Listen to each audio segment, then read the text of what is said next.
Hello বন্ধুরা, beauty করতে beauty আবার হাজির। সকলকে অনেক স্বাগত নতুন একটা রান্নার রেসিপিতে। আর আজকে তোমাদের সাথে শেয়ার করছি শিম ভর্তার রেসিপি। গরম গরম ভাতের সাথে দুপুরবেলা শিম ভর্তা হলে তো জমিয়ে যাবে খাবার দাবার। কিছুই না, প্রথমে শিমগুলোকে ভালো করে ধুয়ে কেটে নিলাম এরকম চৌকো চৌকো করে, আর উপরে আগার মাথাটা কেটে নিয়েছিলাম। তারপর একটা পাত্রে একটু লবণ দিয়ে জলটা গরম হলেই তার মধ্যে দিয়ে দেবো শিম আর কাঁচা লঙ্কা, বেশ কিছুক্ষণ ভাপিয়ে নেব।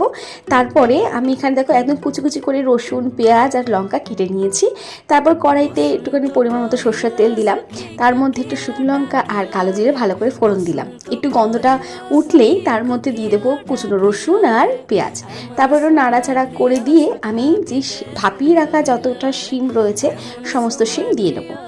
যখন এই যে আমি যখন নাড়াচাড়াটা করবো দেখবো তো পুড়ে না যায়, পুড়ে গেলেই কিন্তু স্বাদটা চলে যাবে।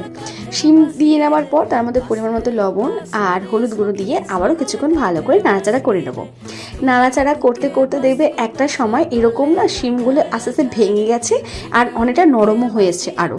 তারপর তার মধ্যে পরিমাণ মতো চিনি দেবো আর পরিমাণ মতো থেকে একটু বেশি দেবো সাদা তিল, যেটা খাওয়ার কিন্তু আমাদের শরীরের পক্ষে ভীষণ উপকার। তারপর ভালো করে নাড়াচাড়া করবো। যখন দেখবো কড়াই থেকে বেশ ভালো রকম ছেড়ে এসছে, মানে শিমটা ছেড়ে যাচ্ছে, তখন ঠান্ডা হওয়ার পর আমরা শিলনোড়ায় বেটে নিয়েছিলাম। আর সেদিনকে আমরা শিলনোড়ায় বেটেছিলাম, চাইলে তোমরা মিক্সিতেও গ্রাইন্ড করতে পারো। তারপর আবারও ওই মানে কড়াইতে সর্ষের তেল গরম করে, মানে সর্ষের তেল দিয়ে সর্ষের তেল গরম করে বাটাটা দিয়ে বেশ কিছুক্ষণ নাড়াচাড়া করে নেবো, যতক্ষণ না দেখো কড়াই থেকে ছেড়ে না যাচ্ছে। আমার একটু লবণটা কম লেগেছে, তাই একটু পরিমাণ মতো লবণ দিলাম। দেওয়ার পর দেখো পুরো কড়াই থেকে ছেড়ে আসলেই আমাদের শিম ভর্তা রেডি। গরম গরম ভাতের সাথে পরিবেশন করো, খাওয়াটাই জমে যাবে।